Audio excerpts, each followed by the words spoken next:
Robert Teagarden here today with another Teagarden quick tip tutorial.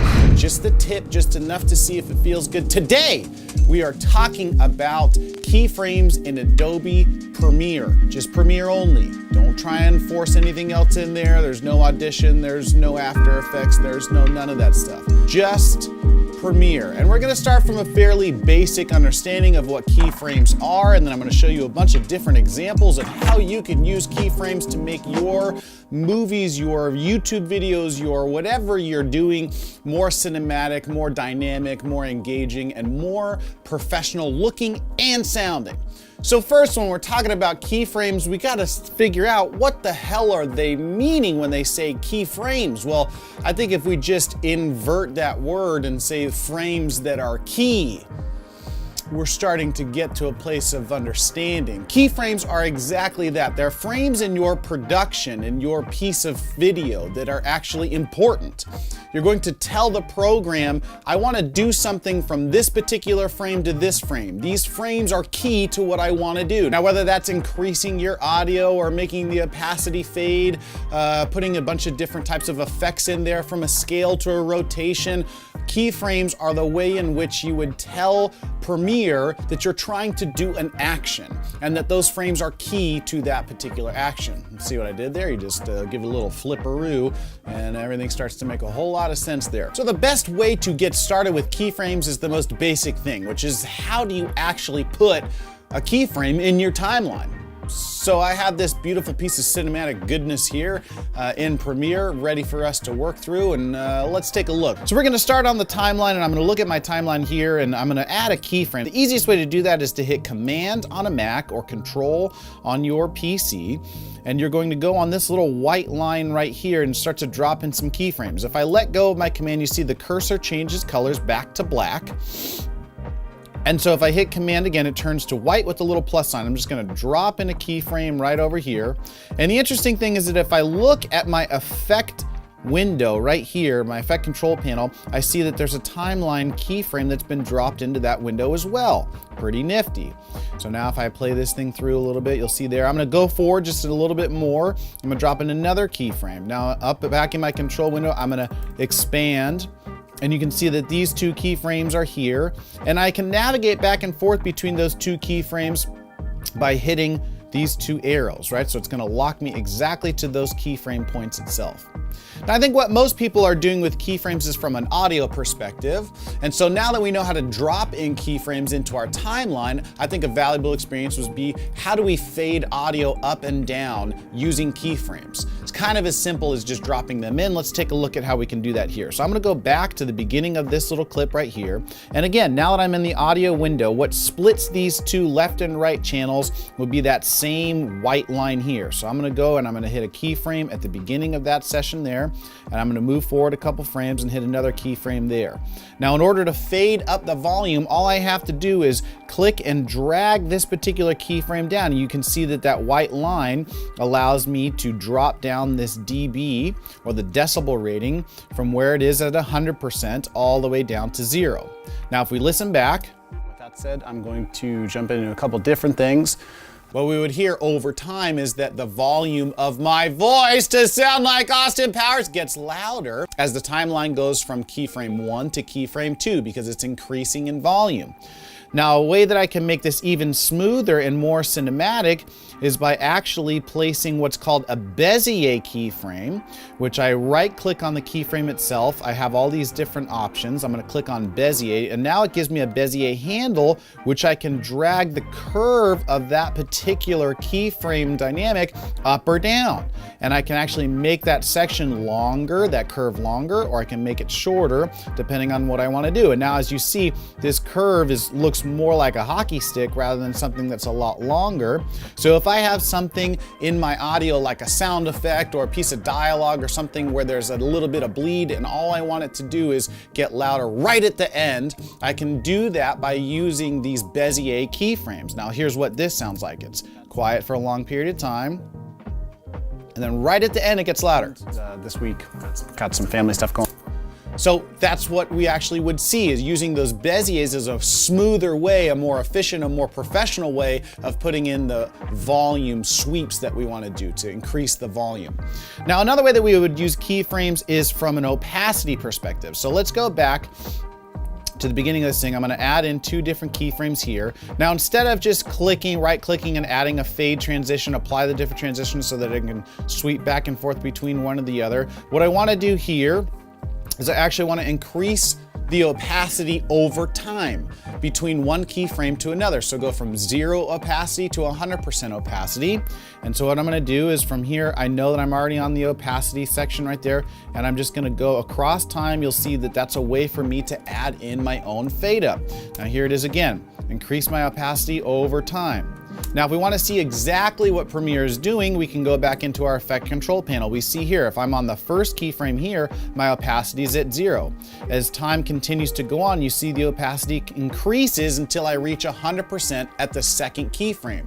If I don't want it to be 100%, let's say I have a light leak fade and I only want it to bring opacity up to 50%, well, at this second keyframe right here, which I can then move back towards using these arrows, I can just say bring it up to 50% there. Cool. And so now if I go back up, my opacity will increase only to 50%. Pretty nifty, right? Not that hard to understand, especially if you have an understanding of where you want to go, what effect you want to do. Keyframes will allow you to get there. Now, let's back out and delete these keyframes. I'm just going to right click on the keyframes themselves and delete them out of my timeline. And the next thing I want to do is move into what we would say is a position keyframe or a scale keyframe. So what I'm going to do is I'm going to scale from where I'm at currently. I'm going to push in. So what I can do is a slow, almost a fake dolly shot or a push in shot. And so what I'm going to do is I'm going to hit a keyframe for scale by pushing this toggle animation little timeline there. Now I'm going to add a keyframe by clicking this little keyframe button, which is another way to add and remove keyframes. Click this little keyframe there. Boom, I've got a position keyframe here. I'm gonna move forward in my timeline a couple of frames. I'm gonna add another keyframe there, and I'm gonna say at that keyframe, I wanna be at 150%. So that's what it looks like. I'm gonna go back to my original one, and as we see across time, I'm gonna give us the ability to see what's going on. So from this keyframe to this keyframe, you'll see that I increased in size. I'm gonna go back from here to there is how I increase the size of what I want to happen in my scale. So I'm increasing my scale across time from one keyframe to the next. Pretty nifty stuff. So let's say I wanna make like a fake dolly shot where from one keyframe to the next, I start here and then my shot moves across, almost like I'm panning. Well, I can do that using the position keyframes as well. So I'm gonna go back into my effect control window. I'm gonna clear out the keyframes that I have in here right now. I'm gonna add my first keyframe by clicking the little time icon toggle animation right there. And then I'm gonna move forward just quite a bit in my timeline, and I'm gonna add another keyframe. Whoop, right there. So effectively what I wanna do is I wanna slide from, let's say, right to left. So I'm gonna go back to my initial keyframe, which I know is gonna be at the exact position that I want. If you ever get in trouble with this type of stuff, you can really just move this section over a little bit. Gives you a little bit more room to work with so that you're not stomping all over the position frames. And so now what I wanna do here is I wanna move over to the right. Now I realize that I've got this little black bar here. I can increase that and not have this problem by increasing the scale. Just overall. So what's gonna happen now is that from one keyframe to the next, the frame, the actual image is gonna move from left to right. So let's take a look.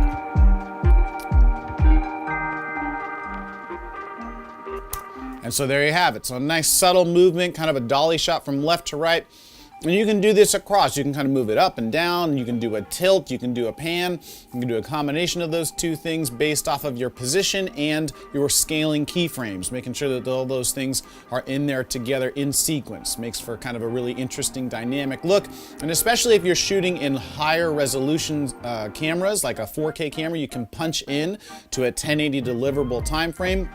and really move that shot around a whole bunch in order to make it look more dynamic. So instead of just this one camera view, you get 2 camera views, or you even get 3 ones on an extreme close-up. And the way I'm doing that is all position keyframes and scaling keyframes to make it work a little bit better for the shot. I go in, I move my head down, I move myself right or left, depending on where I need to be.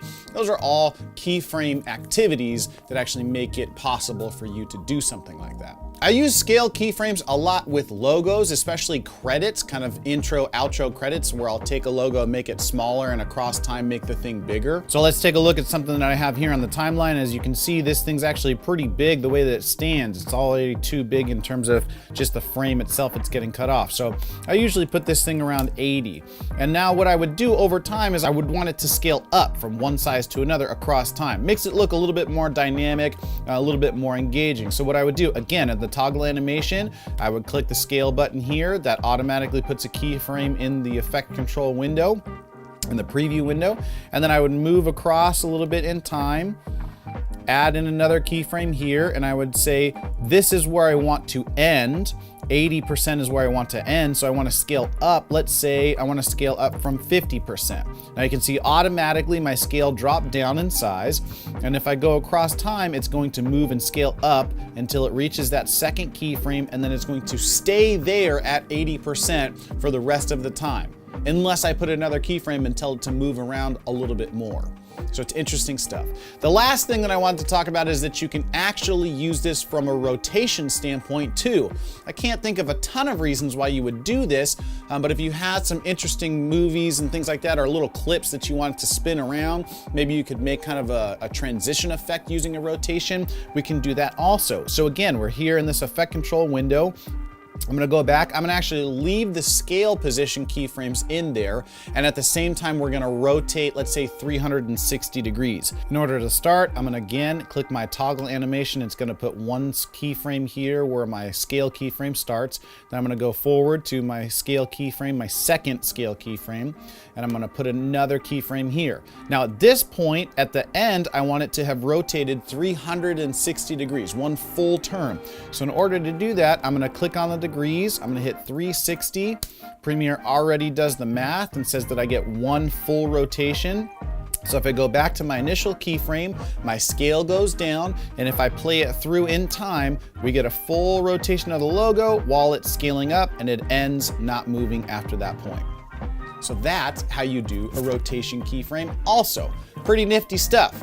All right, so from a keyframe perspective, we decided that keyframes are frames that are key to whatever type of animation, movement, scaling thing that you want to do. We talked about how you put an audio fade into your timeline. We talked about Bezier handles. We also went in the effect control window. We talked about scaling, positioning, and rotation keyframes. We gave you a whole bunch of stuff in a short amount of time. And guys, I'm wrapping up this T-Garden quick tip tutorial. If you liked it, give it a thumbs up. If you haven't already, consider subscribing and all the other stuff that we're supposed to say at the end of these videos. Tune in next week when we have some more T-Garden goodness for you. Thank you so much for tuning in this time, and we'll see you in the next one. Peace!